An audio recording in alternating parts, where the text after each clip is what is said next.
Bonjour à tous, chers amis. On va continuer aujourd'hui dans la prochaine partie du chapitre 33 du Tanya, suite à ce qu'on a vu la semaine dernière. La semaine dernière, on a parlé sur l'importance de la joie.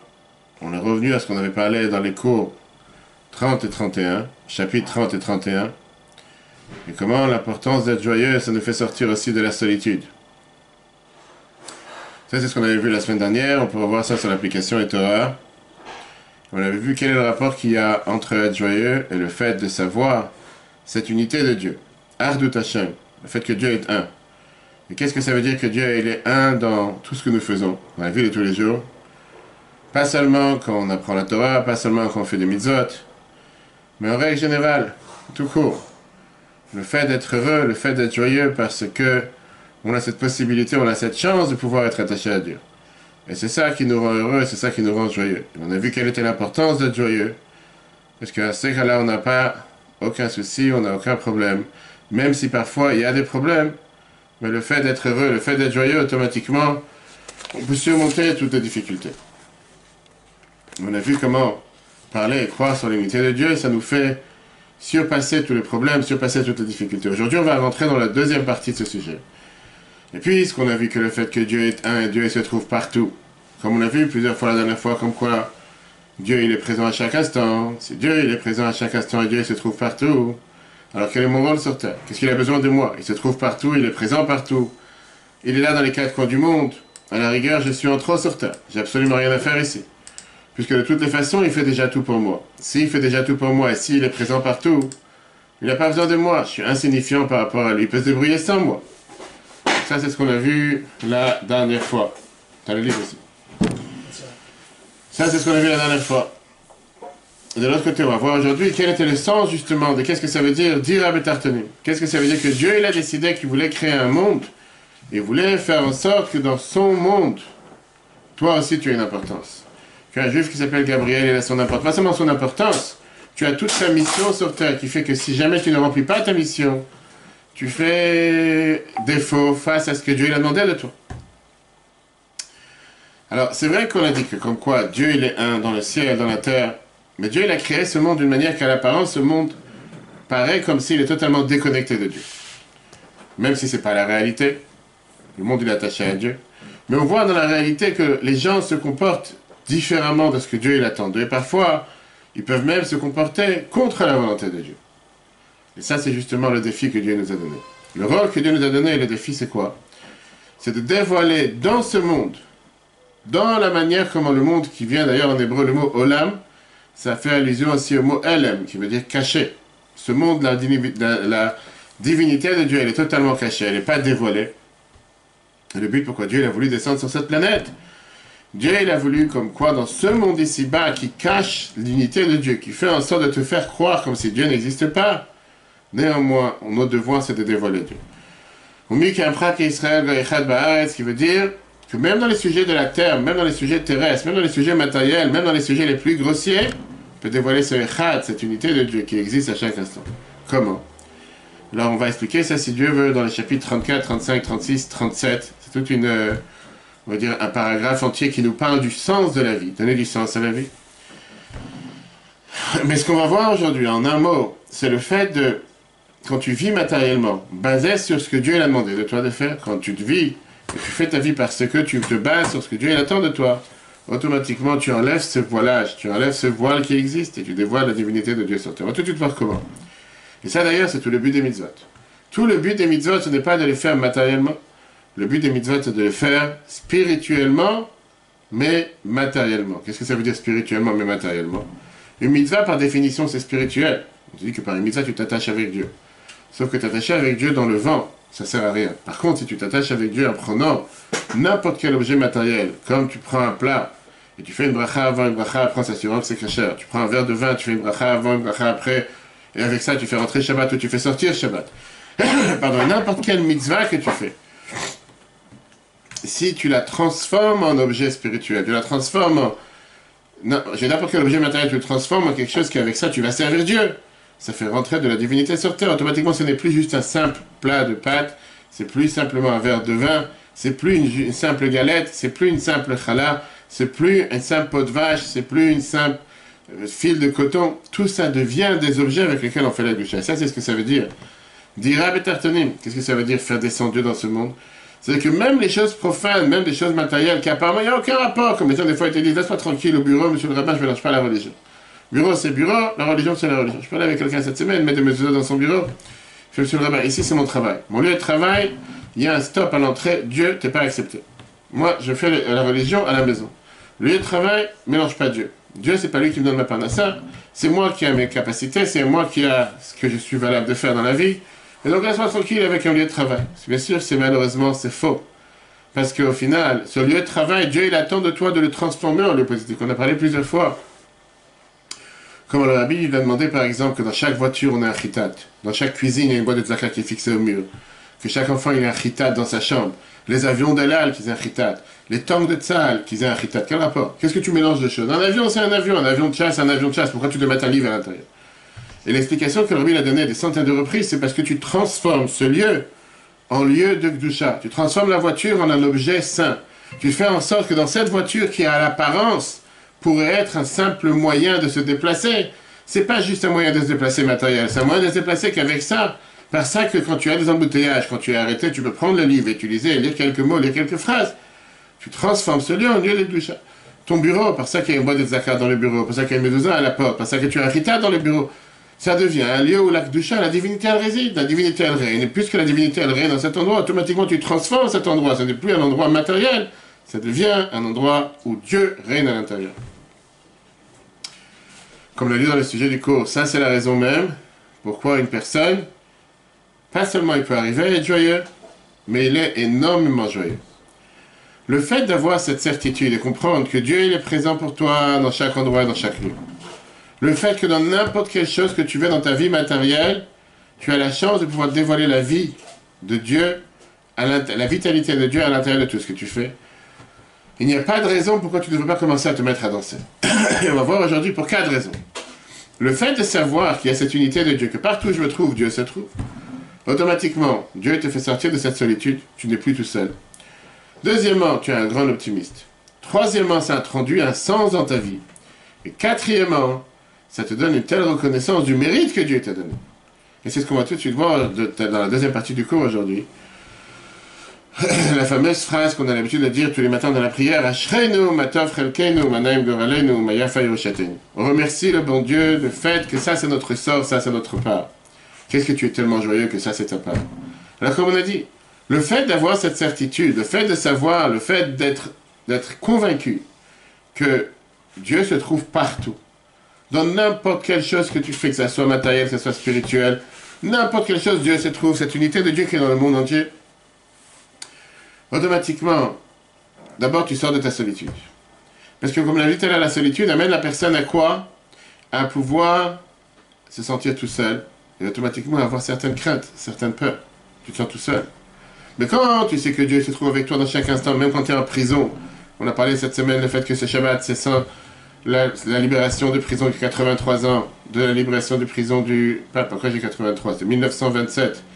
1927, ça fait plus, ça fait 143. Non, qu'est-ce que je raconte? 1927, ça fait 93. 93, pardon, merci, heureusement que tu es là. 93 ans depuis que l'homme précédent est sorti de prison. Qui te raconte que même en étant en prison, quand des fois les gardes ils lui ont demandé est-ce que tu sais où tu te trouves? Parce qu'il ne répondait pas à ce qu'il leur demandait de faire. Il dit bien sûr je sais que je me trouve dans un endroit qu'il n'a pas besoin de mettre une mezuzah. Parce qu'on sait très bien qu'on ne met pas une prison dans une cellule. Comme on ne met pas dans les toilettes, etc. On ne met pas une mezuzah dans une prison. C'est-à-dire que n'importe quel endroit où il s'est trouvé pour lui, c'était pas juste un lieu matériel. Non, c'était un lieu par lequel tu peux faire découvrir sa divinité, tu peux faire découvrir la vie de Dieu sur terre. Automatiquement, tu n'es plus tout seul. Oui, peut-être tu peux être dans un endroit difficile. Mais je ne suis pas tout seul. Il y a Dieu qui est avec moi. Et automatiquement, je sors de ma solitude. Regarde une merveilleuse réponse que la Bible a répondu à Verdina Shalonsky. Verdina Shalonsky, son frère, le fameux poète israélien Avraham Shalonsky, elle a écrit au Rabbi comme ça, depuis que son frère est sorti, elle se sent solitaire, elle se sent toute seule. Dans les Kodesh, volume 32, page 254. Écoute la phrase. Le Rabbi lui dit malgré que tu m'écris que tu te sens solitaire, toute seule. Alors, elle n'a plus de famille. Ce qu'elle voulait dire, et c'était vrai. Mais Vadaï, c'est sûr. Bezorchi, quand je me rappelle, Reka vashkafat chaim shel Beit Torah, Rabbi dit, je me rappelle d'où viennent tes parents. Rabbi a connu ses parents en Russie, etc. Et la manière comment ses parents vivaient. Le motal, asbir là, j'ai pas besoin de t'expliquer. Chez Yehudi, Eino Boded, un juif n'est jamais tout seul. Quand on te dit aujourd'hui, malheureusement, Chayalim Bodedim, en Israël, quand on fait la mission de solidarité Israël tous les ans pour les soldats, donc on a la chance d'avoir ce que, malheureusement, on donne le nom de Chayalim Bodedim, des soldats qui sont tout seuls, qui n'ont pas de famille en Israël, qui n'ont personne. Combien le rabbi était opposé à dire qu'un juif est Boded? T'es pas tout seul, il y a un Dieu avec toi. Au Belachan, Neim Zvirat Israël, le rabbi termine dans sa lettre, et comme le roi David a dit dans le psaume qu'on dit tous les Shabbats, Hachem Broi Lo Ersa, Dieu est mon berger, il me manque rien. David Amelech a dit dans le psaume, Gam qui a l'air Begetamem, j'avais vu ça une fois dans une émission que j'avais fait en Israël, dans un endroit les plus proches de Gaza, c'était à côté du Kisufim, c'était à côté de Nachalos. Je ne sais plus exactement c'était quel bataillon, quel endroit. Et dès que tu arrives dans le bataillon de Tzahal, le groupe, c'était écrit cette phrase en grand. Gam qui a l'air Beget Salmavet, Lo Irara qui a dit. Même quand je vais aller dans les chemins de la mort, je n'aurai pas du mal, j'ai pas peur. Pourquoi? Parce que Dieu est avec moi. Ça c'était écrit en grand en arrivant, j'ai une photo avec ce panneau, avec le dirigeant, le commandant de la base. Donc ça c'est numéro 1. Quand tu crois et quand tu es convaincu que Dieu est avec toi, qu'il y a cette unité de Dieu, tu ne peux plus être solitaire, tu ne peux plus être tout seul, tu ne peux plus te sentir avec une solitude, te sentir que tu es paumé, tu es abandonné, parce que tu es tout seul. Tu n'es pas tout seul. Dieu est avec toi. Un juif n'est jamais tout seul. Ça c'est numéro 1. Alors il a répondu ça à des enfants qui disaient qu'ils avaient peur la nuit pour dormir. Sans arrêt, ça revenait les mêmes phrases, comme quoi, comment tu peux dire que tu es tout seul? Tu n'es pas tout seul. Je dis ça à mes enfants, je les fais quand je pars de la maison. Oui, on va rester tout seul. Je n'étais pas tout seul. Je t'ai dit qu'il faut laisser les enfants en bas âge tout seul. On a dit tout à l'heure, le deuxième point, le fait que tu sais comme quoi Dieu est avec toi, ça te donne un regard optimiste dans la vie. Le fait que Dieu est partout, il se trouve dans chaque instant. Tu regardes les choses de manière optimiste, tu regardes les choses avec une vision optimiste. Tu ne regardes pas les choses avec une vision négative. Il y a eu le coronavirus, Covid-19, appelé de... Dieu nous a abandonnés, que Dieu nous en préserve. Dieu est présent à chaque instant. Et donc si Dieu est présent à chaque instant, il est présent dans les moments qu'on comprend qu'ils sont bien, et même présent dans les moments où on comprend qu'ils ne sont pas forcément bien à nos yeux. Et on ne comprend pas les choses. Maintenant, bien sûr qu'il y a des fois que c'est à nous de dévoiler comment c'est quelque chose de positif. Pas forcément qu'on comprendra tout. Mais est-ce que ça veut dire qu'à un instant, Dieu nous a abandonnés? Il ne nous a pas abandonnés. Troisième point, le fait de savoir que Dieu est présent partout, ça donne un sens à ta vie. Il n'y a pas une personne sur Terre qui ne cherche pas à avoir un sens à sa vie. Certains, ils le font en vendant de la drogue tous les soirs. Certains, ils le font en cambriolant des magasins. Certains, ils le font en agissant, en faisant du mal, en pensant que ça leur donne un sens. Mais la Torah nous dit comme quoi chacun d'entre nous a le devoir de donner un sens profond à sa vie. Le fait de comprendre que n'importe quelle chose matérielle que tu fais, que ce soit la famille, le travail, la société, c'est une expression de Dieu sur terre. Et c'est une expression du fait comment Dieu, il attend de toi de servir Dieu. Automatiquement, pas seulement que ça donne et ça rentre un sens dans ta vie, mais ça transforme ta vie en une vie pleine de sens. Puis que chaque chose que tu touches, chaque chose que tu respires, chaque chose que tu bouges, il y a la divinité dessus. Et donc ça te donne une telle satisfaction et un tel plaisir qu'il n'y a pas une chose que tu es en train de faire qui n'a pas de sens. Tout ce que tu fais, ça prend tout son sens. Mais c'est pas fini. Quatrième point qu'on a dit tout à l'heure, c'est le fait qu'avec tout ça, ça te donne une énorme responsabilité. Une responsabilité qui va aussi avec un mérite. C'est quand tu sais que Dieu y croit en toi, que Dieu y croit en chacun d'entre nous, qu'il a son rôle et qu'il a sa mission à faire sur terre, et que pas n'importe quel mouvement, pensée, parole ou action que tu fais, tu sais comme quoi tu peux faire dévoiler cette divinité dans l'endroit les plus lointains matériellement, spirituellement sur cette planète. Comment tu peux te permettre de ne pas le faire? Comment tu peux penser un instant de te dédouaner de cette responsabilité, de son devoir, en disant, c'est quoi, comme j'ai dit tout à l'heure, mets un stop au bureau, Dieu n'est pas accueilli ici. Dieu is unwanted, comme on dit. Il est sympa, mais qu'il me laisse tranquille. Le bureau, c'est pas pour la religion. Fais la religion chez moi à la maison, pas au bureau. Quand tu veux dire une chose pareille. Tout ce bureau, tout son travail, toutes tes capacités, tout ce que tu fais, c'est parce que Dieu t'a donné la possibilité de le faire. Donc après avoir compris ces 4 points, quand on comprend la valeur et la grandeur du fait que cette unité de Dieu t'amène à enlever la solitude, regarder les choses de manière optimiste, donner un sens à ta vie, et te donner reconnaître le mérite et le devoir que tu as, pourquoi tu ne vas pas danser? Tu vas mettre à danser. Comme on l'a dit la dernière fois, aujourd'hui tu vois quelqu'un qui est joyeux, tu dis certainement qu'il a pris des joints, il est sur des cachets particuliers. C'est pas normal qu'il soit joyeux. Viens la Chassidut t'explique dans ce chapitre 33, paragraphe 2, le contraire. Comment tu peux ne pas être joyeux tous les jours? Comment tu peux ne pas être heureux tous les jours? Comment tu peux te prendre la tête et te faire des soucis, et te faire des chagrins, et te faire de la peine? Alors qu'il y a tellement de raisons, pardon, tellement de raisons pourquoi tu devrais être heureux, tu devrais être joyeux. Viens la Noazakan dans le chapitre, dans le prochain paragraphe, et vient et te dit quel type de joie tu dois avoir quand tu reconnais tout ce qu'on vient de voir. Et il te dit plusieurs termes dans le vocabulaire, en français c'est tous la même chose. Yismach libo, ton cœur doit être joyeux. Tagel nafsho, ton âme doit être heureuse. Av gilad veranen, encore une fois, joyeux et heureux. Bechol lavanefesh, avec tout ton cœur, avec toute ton âme, ou meod, avec tous tes biens, bemunazo, avec cette croyance. Le fait de savoir que cette unité de Dieu et que Dieu t'a mis sur cette planète pour dévoiler ton rôle sur terre, il va te dire, Ze kol adam. Ça, c'est tout l'être humain. Ça, c'est ce que Dieu ne te cherche pas à comprendre. Ça, c'est ce que tu dois faire sur terre. Ça vient du livre de Kohelet. Que dans Kohelet, il te dit, sauf d'avoir akol nishma et elokim yerav et mutetav shemor, qui c'est kol adam. En fin de compte, Dieu, il entend tout. Celui qui craint Dieu, celui qui fait ses mitzvot, il sait que Dieu se trouve partout. Il n'y a pas un endroit sur terre où Dieu ne se trouve pas. C'est l'Admo Azaken, il vient et te dit que le but, pourquoi tu as été envoyé sur terre, tu es en mission depuis le début de la journée jusqu'à la fin de la journée. Depuis le début de l'année jusqu'à la fin de l'année, du début de la vie jusqu'à éternel. Il n'y a rien d'autre sur cette planète qui est pas en train de remplir la mission que Dieu t'a donnée. D'ailleurs, comme on a vu, ça fait partie d'un des 12 psukim, un des 12 versets que la Bible a demandé que tous les enfants répètent à chaque occasion, qu'on a l'habitude de répéter avec tous les enfants chaque jour, chaque fois qu'on rassemble les enfants. Vezekra la Adam, c'est le dernier verset. Le 11e avant le 13e, le 12e. Et là, dans ce chapitre, il termine avec l'exemple de celui qui invite le roi. Dans le chapitre 31, on avait vu un autre exemple avec la joie d'un enfant du roi qui est un prince, qui revient de prison et qui revient et retourne chez son père. Là, on voit la chance que Dieu te donne pour un être simple de pouvoir inviter le roi chez toi à la maison. À plus forte raison quand tu parles de Dieu qui est illimité. Quand tu vois Bibi Netanyahu, pendant différentes périodes, je ne sais pas si c'était l'année dernière ou quoi que ce soit, tout d'un coup il tape à la maison chez des gens en Israël et il dit est-ce que je peux manger avec ce soir. Bien sûr c'était programmé, mais au final, comment ces familles sont très touchées du fait que le Premier ministre est venu chez nous à la maison, on ne s'entendait pas du tout, on est une famille simple, on n'a rien de spécial, et pourquoi il est venu, ils étaient tellement heureux qu'on a réussi à accueillir et à inviter le Premier ministre chez nous à la maison. Combien tu dois te dire la chance que tu as d'inviter Dieu dans la maison tous les jours. Regardons le chapitre 3.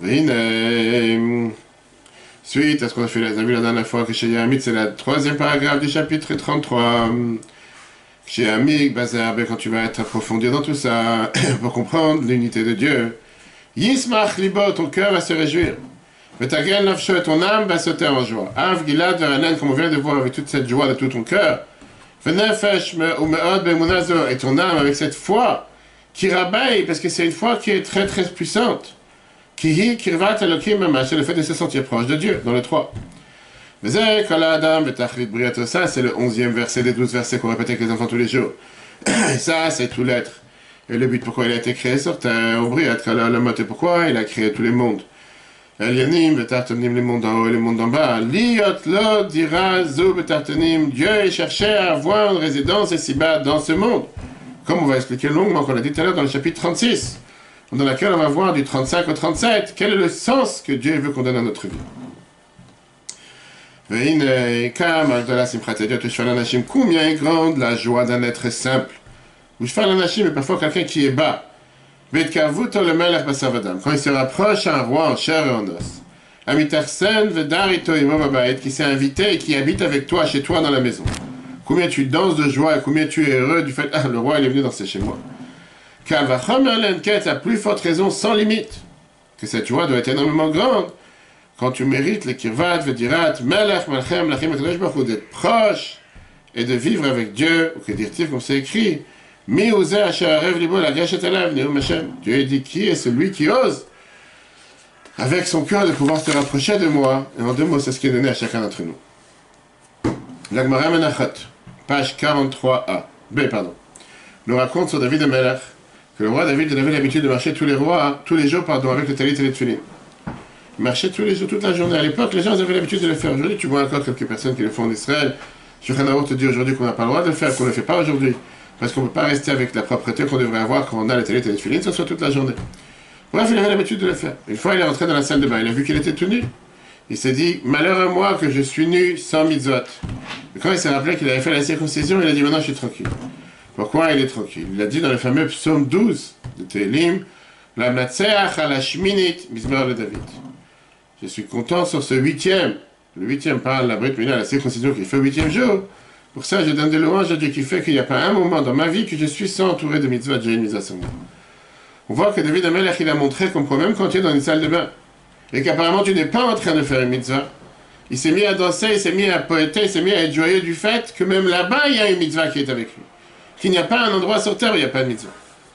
Donc si on récapitule la première moitié du chapitre 33. D'après la Chassidut, l'unité de Dieu se trouve dans chaque chose sur terre, dans la poubelle, dans la rue, dans n'importe quelle rencontre. Il n'y a rien qui n'est pas quelque chose qui peut être un récipient pour la divinité. Il se trouve partout. Il existe partout. Et le fait de savoir que Dieu est avec moi à chaque instant, ça doit m'amener à une énorme joie. Donc, a priori, on aurait dit maintenant se lever et commencer à danser. Sauf que jusqu'à digérer ce qu'on vient de voir avec la semaine dernière, c'est pas les gens. On a vu la dernière fois comme quoi danser, comment tu danses. En règle générale, en dansant, tu lèves un pied du parterre et un pied qui est encore sur le parterre. Donc, tu danses, ça fait de sauter. D'un côté, tu es avec un pied par terre pour te montrer que quoi? Que le monde n'est pas une contradiction à Dieu. Qu'au contraire, Dieu, il se trouve même dans les choses les plus matérielles. Et d'ailleurs, Dieu, il attend de toi d'être un chassid, d'être un juif qui a les pieds par terre. La fameuse histoire que la Torah nous raconte avec Yaakov quand il a rêvé.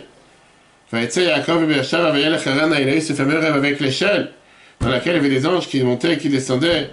Mais on dit que l'échelle avait les pieds par terre et la tête de l'échelle dans le ciel. C'est pas qu'il était en train de faire du deltaplane, je sais pas quoi, aujourd'hui tu as avec les combinaisons, qui décide de sauter d'une montagne et de commencer à être totalement dans l'air. C'est pas ça que Dieu attend de toi. Dieu n'attend pas de toi de commencer à voltiger dans l'air et de t'envoler. Non, il attend que tu aies les pieds par terre. Qu'est-ce que ça veut dire les pieds par terre? Au moins un pied par terre, être attaché avec ce monde matériel, faire attention à la santé, être sociable, aller travailler, exprimer les capacités que Dieu t'a données, utiliser la technologie que Dieu a créée. Parce que cette technologie, c'est une technologie que c'est pas toi qui l'a fait, c'est Dieu qui l'a créée. Et en règle générale, regardez le monde avec un aspect positif, regardez le monde avec un aspect joyeux, comme on l'a vu la dernière fois, je ne sais pas si tu étais dans ce cours, pour Guillemot Tammuz, comme quoi le Rabbi l'a utilisé, il t'a montré, oui, je crois que c'était dans le cours de Tania, comment n'importe quelle chose de technologie qui au départ était pris comme quelque chose qui entrave la divinité, comme le Rabbi t'a montré qu'au contraire, si Dieu il a créé une telle chose, c'est justement pour l'utiliser. Pourquoi tu crois, la fameuse phrase que la Gemara te dit, est-ce que tu crois que Dieu l'a créé l'or pour des gens dans la rue? Dieu l'a créé l'or pour le temple. L'onivra hasard, la Meshul Betamikdash. La même chose, l'idée de Rabbi était que Dieu il a créé l'Internet, Facebook, WhatsApp, ce que tu veux. Pourquoi? Pour les terroristes qui veulent se mettre ensemble ou faire des manifestations à tout casser.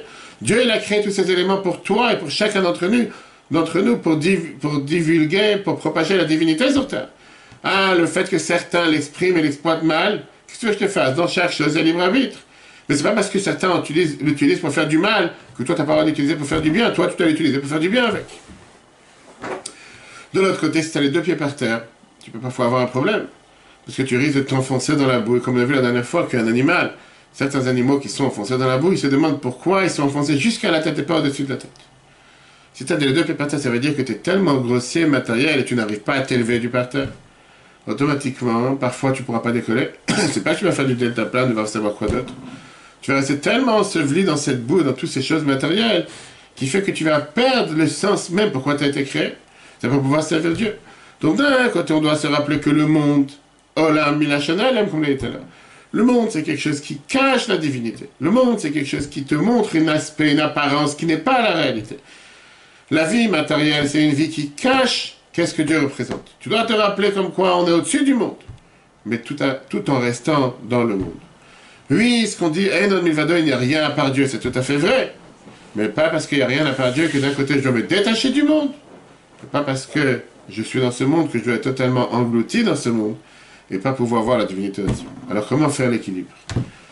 Comment avoir cet équilibre d'un côté de pouvoir avoir ce qu'on appelle Dira Betartanim, faire ce que Dieu il attend de nous dans chaque instant et remplir notre mission sur terre, tout en réalisant que ce monde c'est un merveilleux cadeau que Dieu il a donné pour pouvoir agir dans le monde.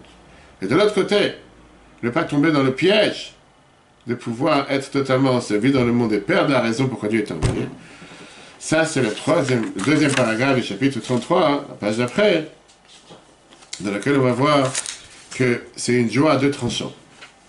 D'un côté, on a dit qu'il faut être joyeux par le fait que je comprends l'unité de Dieu qui est sur terre, mais il y a aussi ce qu'on appelle, on est joyeux avec la joie de Dieu.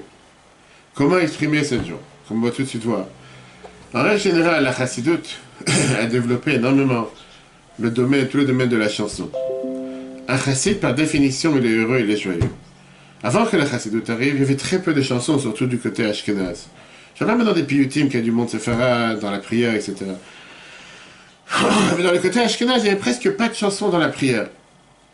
Aujourd'hui, il n'y a pas un chanteur qui ne chante pas ce qu'on appelle shira chassidit. Il fait des chansons chassidiques. Que ce soit des litaïm, que ce soit des sfaradim, marocains, tunisiens, chabad. Et aujourd'hui, il y a un engouement pour les chansons chassidiques. Tout chassid confondu. En règle générale, aujourd'hui, tu peux trouver sur n'importe quelle phrase du Télim ou de la prière, pas seulement une chanson sur un verset, 3 ou 4 ou 5. Déjà, tous les chanteurs vont faire tous une chanson sur tel ou tel verset. Toute la prière, tu peux te mettre à chanter. Aujourd'hui, tu as des minyanim au Kotel, c'est pas une fois vendredi soir, quand on va chaque fois avec l'émission Solidarité Israël, ou d'autres endroits, où tu as des prières de vendredi soir qui durent 3 heures. Parce que tu as toute cette assemblée qui vient, 100, 200, 300 jeunes, avec le dirigeant de la yeshiva, qui commence à chanter chaque paragraphe sur toutes les chansons. J'ai amené plusieurs fois des groupes. Pas dit que c'est fatigant, il y en a qui sont pas l'habitude. Mais c'est très beau. Chaque fois que toute la prière, d'abord on va faire Mizmor le David avec telle chanson, après telle chanson, le Chadé telle chanson. Toute la prière, c'est une grande chanson. Il y a une fameuse phrase qu'on dit tous les matins dans la prière sur laquelle tu as des dizaines de chansons. Ashreinu, Matov Chelkeinu, Manaim Goralenu, Mayafa Yerushatenu.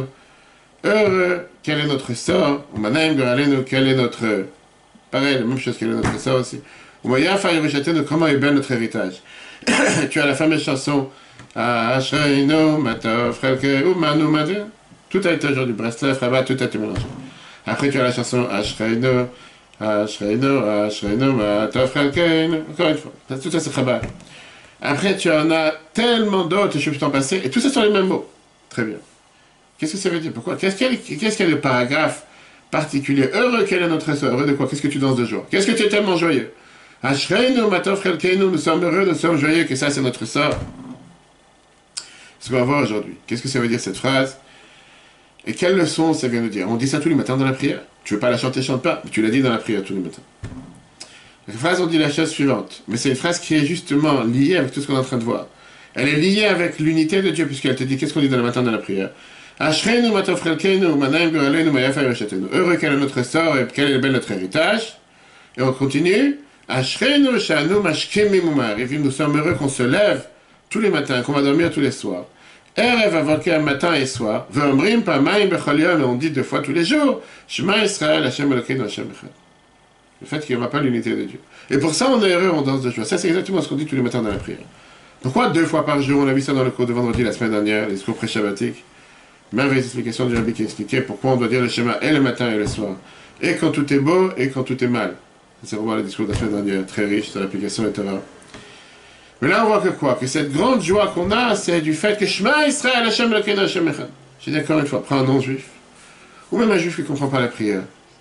Et tu lui dis, viens mon ami, on va danser. Pourquoi tu veux danser? Écoute Israël, Dieu est notre Dieu, Dieu est un. Et alors? Ça te fait danser? Combien de fois tu dis Shema Israël par jour? Tu dis 3 fois le matin dans la prière, tu dis le matin avec les tefillin, tu dis le matin dans les korbanot, tu redis dans la prière, tu redis le soir dans Ma'ariv, tu redis le soir, tu te mets à danser à chaque fois. Shema Israël, Hashem. C'est pas en général, c'est pas la prière dans laquelle tu danses le plus. C'est pas la prière avec laquelle tu danses le plus.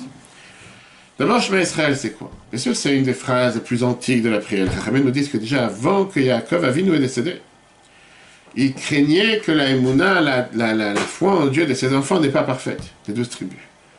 Et de là est venu ce dialogue, le Chumash nous raconte, entre Yaakov et ses enfants, que quand ses enfants, ils ont vu que Yaakov, avant de mourir, il a une crainte que ses enfants ne vont pas forcément faire le chemin qu'il leur a tracé. Ses enfants lui ont dit, Shema Israël, il s'appelait Israël, Yaakov s'appelle Israël. Écoute Israël, Hashem Elokeinu, Hashem Echad, Dieu est notre Dieu, Dieu est un, que quoi? Que Shem, Shem Belipra El Echad, Kachen Belibeinu El Echad. De la même manière que dans ton cœur, il n'y a qu'un seul Dieu, dans notre cœur aussi, il y a un seul Dieu. On voit que la Torah nous dit comme quoi les enfants de Yaakov déjà ont rassuré leur père en lui disant que quoi? T'inquiète pas, toi tu as confiance en Dieu, nous aussi on a confiance en Dieu. Qu'est-ce qu'il a répondu Yaakov? Encore une fois, bien sûr, c'est très bien que le système de la prière aujourd'hui, c'est un système qui a été mis depuis les gens de la Grande Assemblée, qui est environ il y a 2000 ans, avec la destruction du temple.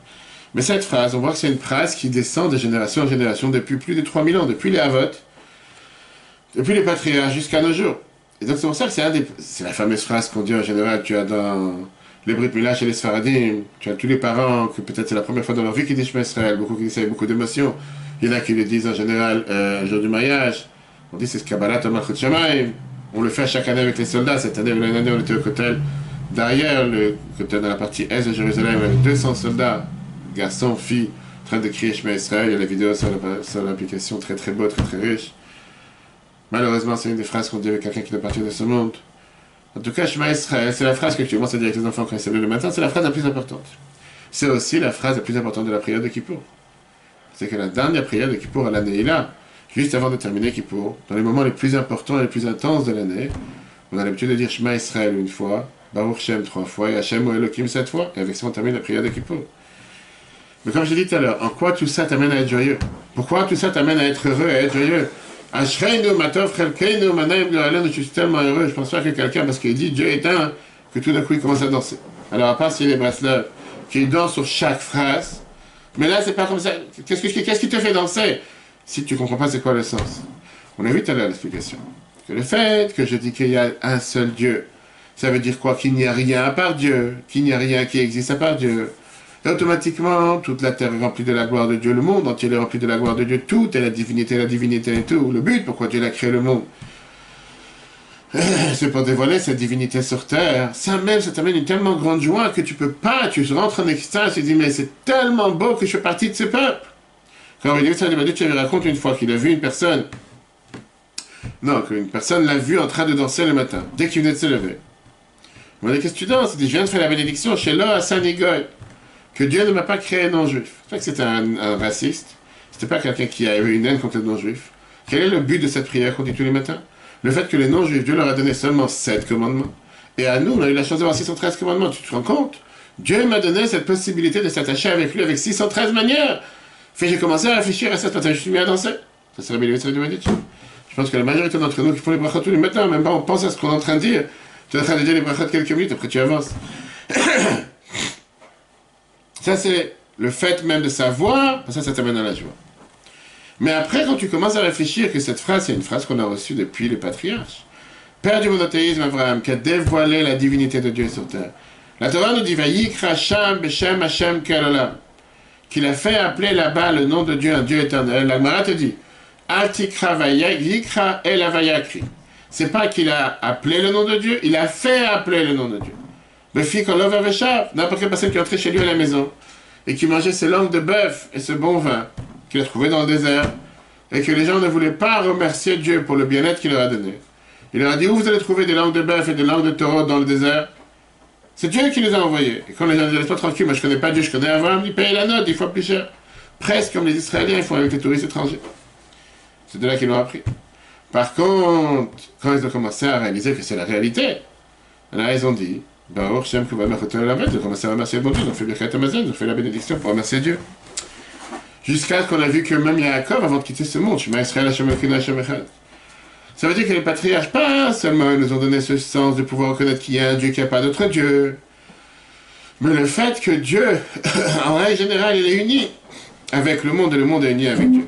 Comme on a dit qu'Abraham, il a dit la fameuse phrase Quel olam, Dieu éternel. Et on dit qu'en règle générale, on n'aurait pas dû dire Quel olam, Quel haolam, le Dieu du monde. Mais en réalité, c'est la même chose, parce que Dieu et le monde peuvent paraître deux choses différentes. Dieu, il règne sur le monde, mais avec cette unité de Dieu que Dieu Abraham nous a fait comprendre, c'est devenu Quel olam, pas juste le Dieu du monde, mais un Dieu éternel. C'est la différence si tu dis Quel olam ou Quel haolam. Mais dans la réalité, elle est comme on l'a dit tout à l'heure, on n'est pas l'armée limite sur les Vaditch. Personne d'entre nous, à part toi, on n'aurait pas pu arriver à cette compréhension. Parce que la réalité, c'est qu'on est tous grossiers. Je parle pour moi, on est grossiers. On a une existence. Et encore une fois, tu peux m'expliquer ce que tu veux. Moi, je ne vois pas Dieu dans tout ce que je fais toute la journée. Je vois un ordinateur en face de moi, je vois une voiture. Je ne vois pas forcément Dieu. Quand tu dis que Dieu est partout, ça veut dire que je dois être totalement effacé face à Dieu. C'est quelque chose qui n'est pas facile à mettre ça en application dans la vie de tous les jours. Qu'est-ce que ça veut dire? Que j'ai pas le droit de vouloir quelque chose, d'exprimer quelque chose. Tout ce que je fais, c'est Dieu.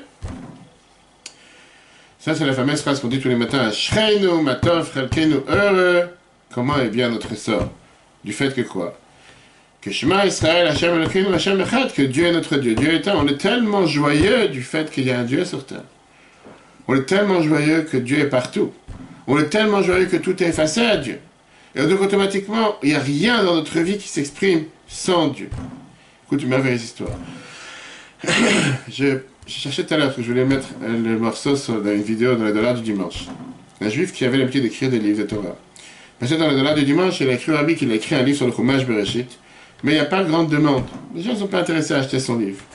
Et donc, il ne sait pas s'il doit continuer. C'était la phrase qu'il fallait surtout pas dire au Rabbi. Quand tu dis que tu as commencé un projet, et tu dis, ouais, je sais pas si je dis, c'est quoi que ça a commencé? Le Rabbi prend $5. Et il lui dit, ça c'est pour les 5 Chumashim. Pas juste le prochain Shemot. Tu vas finir les 5. Après, il dit, je demande au Rabbi que je sois heureux que je suis juif. Et il me sent malheureux, je sais pas, que j'arrive pas à reconnaître. J'ai pas cette joie de vivre. Tu as des gens comme ça, qu'est-ce que tu veux, ils sont toujours en train de, malheureusement. En règle générale, le Rabbi donnait une bénédiction claire. D'être joyeux, d'avoir des enfants, mal. Ah, j'ai mis une chose. Là, le Rabbi n'a pas répondu. Le Rabbi dit, c'est quoi le chidouche? C'est quoi la spécialité? Je vois cette question. Je veux être joyeux que je suis juif, que tu dois être malheureux. En quoi il y a quelque chose de spécial ici? Et le Rabbi lui dit, la réponse que le Rabbi a donnée, c'est pas qu'il a laissé sans réponse, le pauvre, le malheureux, le Rabbi n'a pas répondu. Non, il a passé un message. Le fait d'être joyeux que tu es juif, ça ne doit pas être quelque chose en plus. Je suis juif, et en plus de ça, je voudrais aussi être joyeux. Le Rabbi dit, tu ne veux pas dissocier les deux. C'est quelque chose qui est fondamental. Le fait que tu es juif, tu dois danser de joie. Le fait que tu es juif, je ne sais pas si ça va raconter une fois. J'étais une fois ici à Ponto dans un laboratoire pour faire une prise de sang. Et la personne, l'infirmière, elle s'assoit du côté de gauche. Et moi j'ai le portable et je fais Chitat, Chumash. Je n'ai pas perdre de temps, je regarde Chumash de temps. Et elle me voit que je lis des lettres en hébreu. Et elle me dit, ah, vous lisez la Torah? Je dis, vous êtes juif? Quel rapport, comment tu as détecté, c'est la Torah? Elle me dit, non, mais j'ai des amis juifs. Ah, je dis, c'est magnifique. Je dis, qu'est-ce que je vous admire? Je sais pourquoi. Il y a un peuple qui tue des enfants à longueur de journée. Un peuple qui fait tellement de mal sur terre, qu'on défile dans les rues de Paris. Pourquoi vous nous aimez? Qu'est-ce qu'il y a de spécial? Et je dis, clairement, j'ai demandé comme ça. Elle me dit, vous savez quoi? Chez moi, à la maison, il n'y a pas ces réunions familiales le vendredi soir. Moi, je ne cuisine pas pour mes enfants. Et on commence à parler 5 minutes. Elle me dit, chaque endroit où tu es, tu dois utiliser le temps pour propager le nom de Dieu. Faire aimer le nom de Dieu sur les créatures. Elle me dit, regardez, moi, je sais pas, moi, je dis à mes enfants, va à Carrefour, prends le poulet ou prends le riz, c'est dans les plats qui sont préparés, tu mets dans le micro-ondes à Carrefour déjà, tu sors avec la barquette déjà emballée, tu rentres à la maison, tu t'assois, tu manges. Je laisse les directives sur le frigidaire à la maison. Il n'y a pas un moment où il y a cette vie de famille où on est réunis le vendredi soir. J'ai participé chez des amis juifs. Je dis, qu'est-ce que c'est beau de voir cette union de la famille, tous les parents, les enfants réunis. Et tu vois comment avec n'importe quel non-juif avec qui tu parles, ils sont joyeux pour toi que tu es juif. Ils sont heureux pour toi. Ils se disent comme quoi, ils sont tellement mal. Ils dansent de joie pour toi. Là, j'ai le livre ici de Joseph Lieberman, celui qui était le candidat à la vice-présidence américaine. C'est quelqu'un qui était religieux, qui a rencontré le Rabbi des centaines de fois, des dizaines de fois. Le seul livre qu'il a écrit de toute sa candidature, avant, après, qui a été vendu à des milliers d'exemplaires aux États-Unis, The Day of Rest, le jour du repos, le jour du Shabbat. Candidat à la vice-présidence américaine. Il n'a pas écrit sur la politique, sur l'économie, sur les virus, sur les pandémies, sur l'écologie, c'est très à la mode. Le jour du repos. Et il explique pourquoi ce jour du Shabbat est important. Pas parce que chez tout le monde ils ont dimanche, il y en a qui l'ont vendredi. Non, le jour du Shabbat, qu'est-ce que ça veut dire Shabbat? La fameuse histoire qu'il a racontée avec lui. Que quand tu es un des membres, surtout un des membres placés au Congrès américain, tu n'as pas le droit de faire absence. Et il devait faire un discours. C'était fixé le jour de Shabbat. Il n'avait pas le droit. Il ne peut pas parler au micro-Shabbat, etc. Donc il a fait en sorte, avec une dérogation particulière, d'enregistrer son discours avant Shabbat. Eux, ils ont mis le discours pendant Shabbat là-bas au Congrès. Lui, il a marché à pied jusqu'au Congrès pendant Shabbat. Il était présent dans la salle sans dire son discours. C'était la cassette qui joue. Parce qu'il ne pouvait pas profaner Shabbat de l'autre côté. Dans le prochain paragraphe, le mot Zakel t'explique qu'est-ce que ça veut dire Ashreinu matov chelkenu. Qu'est-ce que ça veut dire on est heureux sur le sort qu'on a reçu? Qu'est-ce que ça veut dire on est heureux sur cet héritage? C'est quoi un héritage? Maya Fayroshetan ou quel autre? Un héritage, tu n'as rien fait pour la recevoir. Tu n'as absolument rien fait. C'est seulement le fait que tu es le fils d'eux ou la fille d'eux que tu hérites. Ça veut dire que tu n'as même pas fait quoi que ce soit pour mériter d'avoir ce que tu as. Et c'est ça qu'on te demande d'être joyeux. Et là, on va voir, si tu veux, peut-être la semaine prochaine, dans la suite, comme quoi ça, c'est le problème. Pourquoi tellement de juifs ne sont pas heureux? Parce que tu n'as rien fait pour l'avoir. Parce que tu n'as pas fait d'effort pour l'avoir. Ce cadeau que Dieu t'a donné, que tu es juif par naissance ou par conversion à l'Afrique, pour ça, on te demande d'être joyeux, d'être heureux. Puisque ça ne t'a pas coûté de faire quoi que ce soit, automatiquement, tu ne sens pas la valeur. Si par contre, on t'aurait demandé d'agir et de comprendre qu'est-ce que ça veut dire être juif. Combien de fois on voit des fois des personnes qui se convertissent sérieusement d'après la halakha, qui respectent la halakha à la lettre et qui sont tellement dévouées. Et tu as des personnes qui, le ou la partenaire qui est avec eux, qui est juif de naissance, il fait beaucoup moins. Comment ça se fait? Parce que ça leur a coûté. Ils ont appris, ils ont compris la valeur. Ils se sont investis automatiquement, ils respectent ça beaucoup plus. Bien, la Moazaka est de la même manière que tu dois être... Enfin, alors, est-ce que ça veut dire parce que c'est un héritage, tu ne dois pas être joyeux? Que Dieu nous en préserve, si demain tu apprends que tu hérites 10 milliards de quelque chose de caché que tu n'étais pas au courant, tu n'as pas dans cette joie, de dire parce que je ne suis pas fatigué, je ne dois pas être heureux. Non, tu dois être heureux. Tu dis combien on doit être nous heureux du fait qu'on a reçu cet héritage de nos patriarches. Mais il te dit avec une vraie joie. Pas une joie superficielle, je fais semblant, je suis joyeux parce que j'ai reçu un cadeau. Non. Mais dis, réfléchis un instant. Tu as ce cadeau que Dieu il a donné à chacun d'entre nous, que tu n'as rien fait pour l'avoir.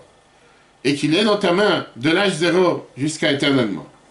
Et néanmoins, tu joues le malheureux. Néanmoins, tu n'es pas content. Tu n'es pas content de quoi? Tu as le plus beau cadeau sur terre. On vient te dire, tu as des gens qui te regardent de l'extérieur et qui disent, mais qu'est-ce que j'aurais? Et après, tu vas voir un juge, tu dis, mettez mes dans les bureaux. Il fait, non, pas ici. Même pas. Je sais pourquoi. Parce que j'ai, comment elle m'a dit hier? Parce que j'ai une associée qui est pas juive. Elle est très croyante. Et Dieu, il fait que juste en train de parler, l'associée, elle rentre.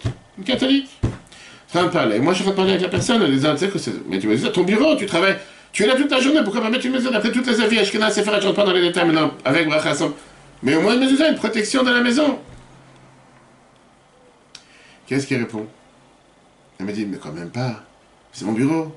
Je suis associé avec cette partenaire. En plus, elle est très croyante, je suis encore plus. Elle est croyante. C'est pas qu'elle est anti, je veux dire, elle est athée. Elle est croyante. La personne, elle rentre. Elle me dit, ah, tu sais quoi? Elle avait plusieurs portes. Elle me dit, alors juste une, pas plus. J'ai aucun problème. Je me dis, tu déménages bientôt? Quand tu vas mettre les alarmes dans la maison, mets à une seule porte. Mais pas plus. Surtout pas. Tu mets une porte, la porte d'entrée, la porte du salon. Le reste, tu mets pas d'alarme. Parce que le cambrioleur, il va rentrer juste par la porte où il y a l'alarme, pas par les autres. J'arrête avec tes bêtises. On parle ici de 3 portes. Il y a total 3 portes à mettre. J'ai 3 portes en fait un monde. Je suis en train de me battre avec toi pour avoir une sécurité dans ta maison. Que Dieu, il te dit que quand tu as mis ça à la porte de ton bureau, tu es protégé et à l'intérieur et à l'extérieur. C'est quand tu es dans le bureau ou quand tu es dans la rue. Tu es en train de me dire, non, je t'en supplie, mais moi, une alarme sur une porte, pas sur toutes les portes. Je sais de quoi on est en train de parler ici. On n'est pas en train de parler d'argent maintenant. Je suis en train de parler, je te demande d'avoir une sécurité que Dieu il te dit que ça te protège et tu en fais un monde. Maintenant, de l'autre côté, tu vas prendre des non-juifs, qu'ils savent que la maison où ils veulent acheter, où ils veulent louer, il y a des juifs qui habitaient avant. Et qui a une maison là parce qu'ils sont venus, ils étaient dit, je vous en supplie, ne m'en faites pas ça. Et combien de fois tu vois ça, des non-juifs qui disent, non, s'il vous plaît, laissez-la, parce que c'est une protection. Quel rapport? T'as des juifs que tu leur demandes, mettez une mezuzah, et tu dis, laisse-moi tranquille avec tes bêtises, peut-être une, j'ai pas envie que les gens qui viennent chez moi à la maison, ils réalisent que je suis juif. Pourquoi? Parce qu'il y a une menorah dans l'armoire, il y a un verre de kidouche, je sais pas, et tu risques d'avoir un Magen David ou un drapeau d'Israël, tout ça, ça veut dire que tu es français. Mais le fait qu'ils vont voir qu'il y a une mezuzah à la porte, ils vont penser, ils vont craindre que tu es juif. Et t'as le non-juif, qui n'a aucun devoir de mettre une mezuzah. Et tu dis, je t'en supplie, ne m'en fais pas cette protection. Même je te parle des musulmans. Des gens, je te dis, de la vie de tous les jours. Viens, le Moazaka t'explique, la raison, elle est parce que c'est un héritage. Et puisque c'est un héritage, et puisque tu n'as rien fait pour, automatiquement, tu ne sais pas c'est quoi la valeur. Valzé, sur cette joie, le chapitre 1, paragraphe 1. Tiknou, c'est la raison pour laquelle ils nous ont ordonné, l'iten shevach v'odaya l'ishma yidbar b'chol boker. De donner des louanges et de remercier Dieu chaque matin on dit ça dans la prière. Velomar est de dire Ashreinu, Matov Kalkeinu, heureux qui nous sommes, quel est notre part, et on termine comment? Umaya Fayrushatenu, comment est belle notre héritage. Le mot Zacharie t'explique, qu'est-ce que ça veut dire? Comment, chez Adam Saz et sa mère, de la même manière qu'une personne doit être heureux, doit être joyeux. Beirusha, avec cet héritage chez Naflalo qu'il a eu dans son cœur, qu'il est tombé chez lui. Oh, Nataf chez Amalbo, une énorme richesse qui ne s'est pas fatigué dessus. Ça, c'est pour un héritage matériel. Comme ça, et encore plus que ça. Les Einkets sans limite. On a le devoir d'être joyeux. Allez, sur cet héritage, chez Inchilou, Avotenu, que nos patriarches nous ont donné. C'est cette vraie unité de Dieu. que même dans la terre, dans ce monde d'en bas, il n'y a rien à part Dieu. Et ça c'est ce qu'on a dit tout à l'heure, ça c'est ce que ça veut dire, avoir cette résidence dans ce monde ici-bas. Claude Grasgen qui est décédé il n'y a pas longtemps. C'est combien de fois il était sur les cours en Facebook? Claude Grasgen, le maire du 16e, député. Décédé il n'y a pas longtemps. Pas juif. C'est combien de fois il était sur les cours sur Facebook, en train d'écouter les cours du début jusqu'à la fin, surtout les cours du lundi soir. Et combien de fois je me demandais la question, qu'est-ce qu'il cherchait à entendre des cours de Torah? Et c'est pas les seuls. Combien d'autres mères que tu as ici en Seine-et-Marne? Des fois des mères adjoints que tu vois qui sont en train de suivre les cours. Qui c'est merveilleux. Tu vois que tu as tellement de gens qui ne sont pas juifs et qui cherchent à comprendre quelle est cette sagesse qu'il y a dans la Torah. Une fameuse chanson Chabad qui est sur les mots de Ishaï à Isaïe, le chapitre 45, verset 15. Elle te dit la fameuse chanson Achaynata, pourquoi Dieu tu te caches? Achaynata, quel mystère, pourquoi Dieu tu te caches, t'es caché? A priori, ça aurait dû être quelque chose de sérieux. C'est une question que tu demandes à Dieu. Pourquoi tu te caches? J'ai un ami en Amérique, que quand quelqu'un il appelle avec un numéro inconnu, c'est cette chanson qui chante. Une fois, j'ai demandé quel rapport. Il fait, il n'y a pas de numéro, c'est caché, donc je mets cette chanson. Okay. Pourquoi on a fait de ça une chanson joyeuse? La réponse, elle est, pas parce qu'on pense que c'est quelqu'un qui est caché, c'est quelque chose de caché, au contraire. Malgré que Dieu il a créé ce monde d'une manière qu'il est totalement voilé, qu'il est totalement caché, qu'on ne le voit pas. C'est Dieu qui a voulu une chose pareille. Et nous, on fait dévoiler cette divinité de Dieu à travers chaque chose qu'on fait. Ce mérite que Dieu m'a donné, c'est ce qu'on appelle Megillat Esther, qui veut dire le Giloui d'Esther, dévoiler ce qui est caché. Ça me donne une énorme joie, tu te rends compte? Dieu il a décidé que moi, que toi, que n'importe quelle personne sur terre, juif comme non-juif, a une mission et un devoir. Et Dieu demande à chacun d'entre nous, remplis ta mission, fais ce que je te demande sur terre. Pourquoi? Parce que si on peut dire, moi sans toi, je ne peux pas agir sur cette planète. J'ai besoin de toi avec ta mission, avec ton devoir, avec ton rôle, avec ce que je t'ai demandé de faire, que tu m'aides à illuminer sur cette planète. Comme j'ai dit tout à l'heure, si c'est un président qui vient chez toi, un premier ministre, c'est tellement joyeux, le bon Dieu il te demande, aide-moi à agir sur cette planète. C'est ce qu'on dit tous les vendredis dans le Kiddush. Hacham Baré, le Kim la sorte que Dieu il a créé pour faire, Rachid te dit quoi? Quel faire quoi si Dieu s'est reposé vendredi soir? La sorte est taquette pour réparer, il n'y a pas une chose que Dieu a créé sur terre, qu'il n'a pas voulu qu'à minima tu mettes ton doigt, tu mettes ton grain de sel pour pouvoir agir.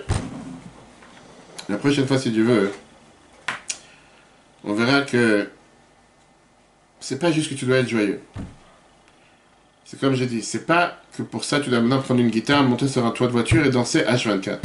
C'est bien d'être joyeux. Mais la joie doit t'amener à faire plus. Doit t'amener à faire autre chose.